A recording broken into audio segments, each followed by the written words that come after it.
Australians must fight the new Orwellian horror.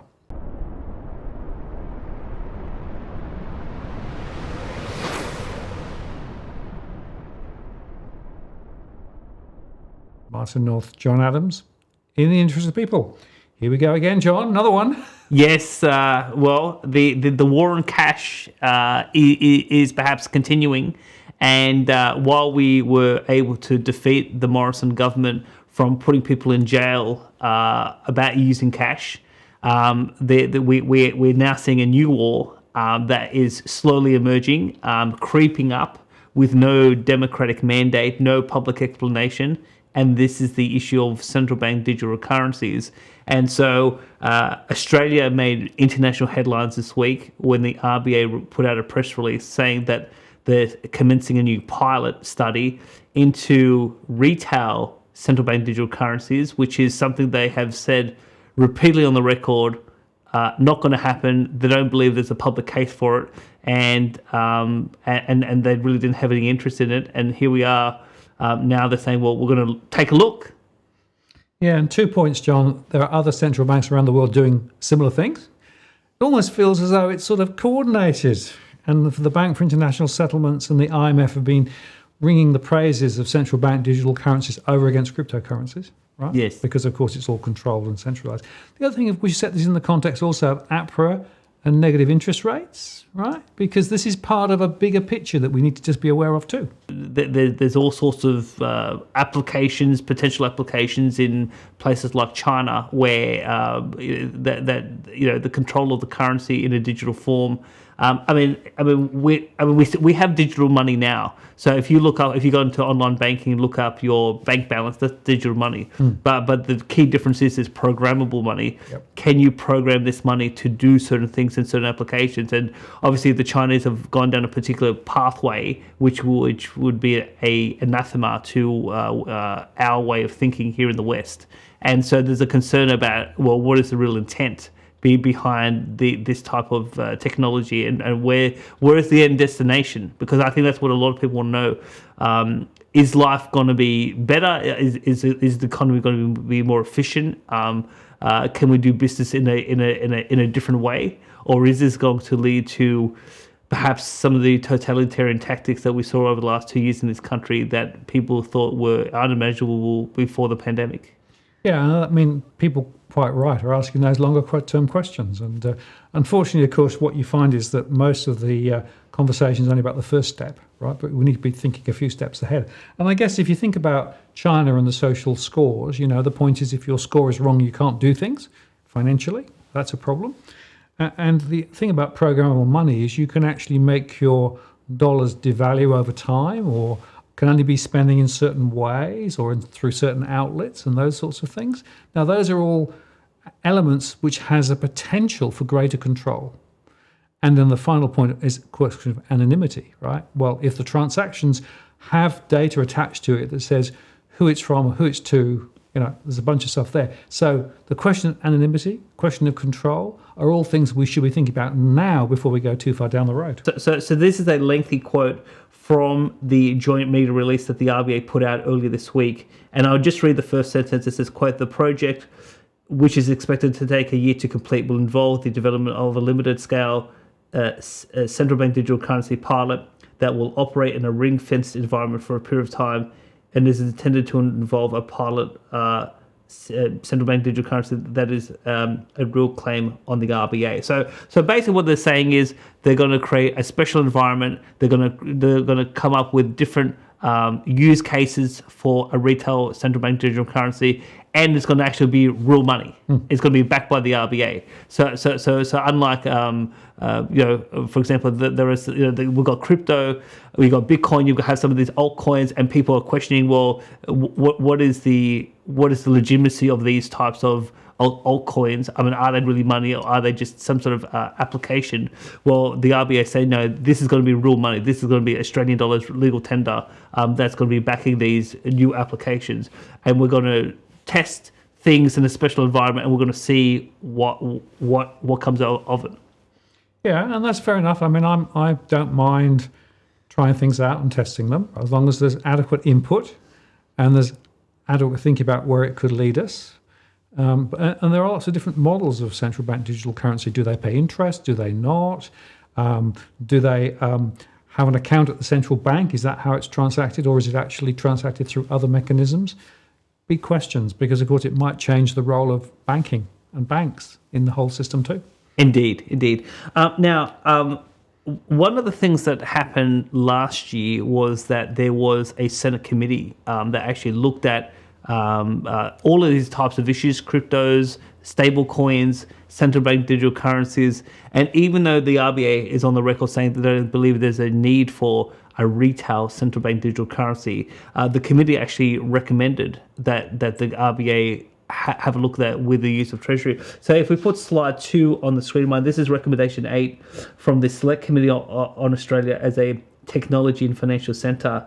The recommendation in paragraph 6.61 was, quote, the committee recommends that the Treasury lead a policy review of the viability of a retail central bank digital currency in Australia. Well, that review is pretty much what the RBA is now doing, but it's not necessarily a view. They're actually going to a testing concept in terms of what they want to be able to do with it. So obviously there is some interest in Parliament in terms of looking at this, and obviously, as you say, there's central banks around the world engaging in terms of this type of research. So I mean, there's a number of countries around the world doing studies. Yep. Some have done pilots. We're now doing the piloting, and I think some countries are looking to.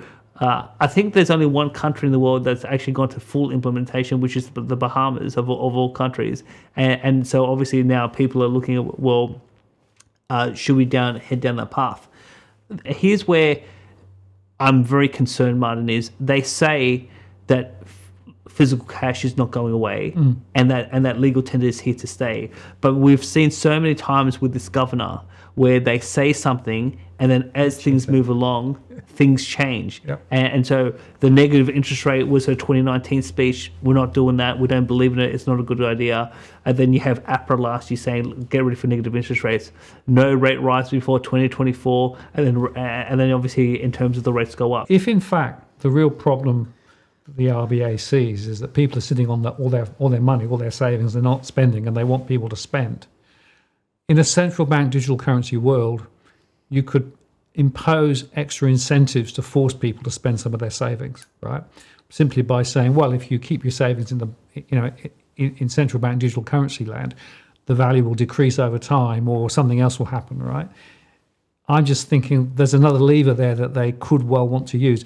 And in some of the research that's been done around the world, they keep saying a central bank digital currency plus negative interest rates gives you a whole lot of new policy levers with regard to monetary policy. Yes. That's the connection that I want explained now before we get too far into this, because I don't want to go sleepwalking into a future where they're suddenly pulling all these levers, right? And magically my savings disappear, or magically I can no longer do what I can do today, right? Or I can no longer use cash. I want the full story now. Well, we were explaining those links back in 2019, and basically, like Aaron Patrick of the Financial Review was saying that we were looking at something that was a complete fantasy. So so all of those linkages are really important, and it's really important you talk about how they may control your savings, because the other thing is that obviously, as we said before, with fiscal policy, so they could say, okay, we're going to give you $1,000 and we can get it to you faster. But then they can say, okay, this $1,000 that you need to keep your business going, we're not going to allow you to use it for your business. We're going to, you can only use it to in terms of buying shoes or whatever the case may be. So more control over what money the government gives you. I mean, that's obviously. There are some dangers in having too much direction from the government.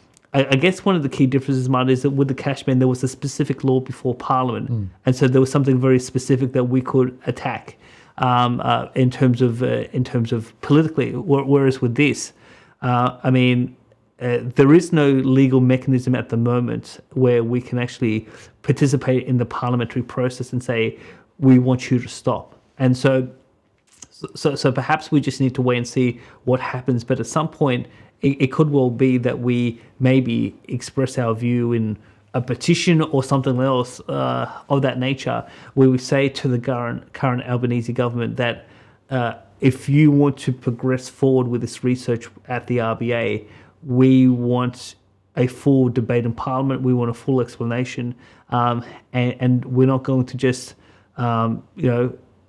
look over there when you're doing something over here. And so look, I think it's worth saying that we'll come back and talk about how do we engage with politicians so that the concerns that we have and the potential downfalls that this technology may bring, that we can avoid those things, and that that wherever the country goes is going to be headed in the right direction. Well, I think parliamentary oversight and maybe even a bit of parliamentary guidance would be a good thing even now. So that's would be a big good question, maybe to ask some of the politicians, to what extent are they across, and should they be across this program even now? Because I suspect on past performance, they'll tend to want to go and do it over there and not really disclose much until right at the end when they say, there you go, that was it. So engagement is really important. Being aware and alert is really important. And, I think it's important to make our voices as individuals and as community members know now that we're watching this, right? Yes. And we're not going to let them get away with it. Yes. Look, I just wanted to bring one final point, and that was what you said about parliamentary oversight, because obviously, as you said at the beginning, central banks around the world are doing this type of research. The BIS, the Bank for International Settlements, is encouraging this research. There is, but also including it here in Australia, there's a lot of encouragement for the RBA to do this at the behest of the BIS. And so again, the real question is, we have to make sure that the people of Australia, give the order, and we say to Parliament, you take our orders from us. Yep. Not from the BIS. That's obviously the concern, because there is a view at the RBA, and I've heard this through indirect channels. There is a view at the RBA. There is a view at APRA that their role is to implement the dictates that are coming from the BIS. Yes. So obviously the BIS set international standards, and so because we're a international player in the international economy, there's a view in some of these top level bureaucrats that their job is to help implement the international standards here in Australia, and so obviously if Brussels is saying something in particular, we just need to make sure that we consent to that, and that we're calling the ultimate shots. It's not the BIS saying to the RBA governor, okay, this is where you're going to take your country, because obviously whether it's the BIS or the IMF or the World Economic Forum, there is a growing concern that the order is not coming from us, it's coming from these international bodies, and we've lost the ability to control the affairs of our own country. Yeah, that's really important, John, because the technocrats, the central planners, the real central planners that are looking across countries and, holding these big forums and then cascading stuff down to governments, to the G20 and all of those things, there is this control that I think we need to be very concerned about, right? And there needs to be the right amount of engagement down in the country and, again, back to Parliament to make sure that somehow we don't get locked into a top-down set of visions for the future that actually hasn't been developed democratically from the local community and Australia.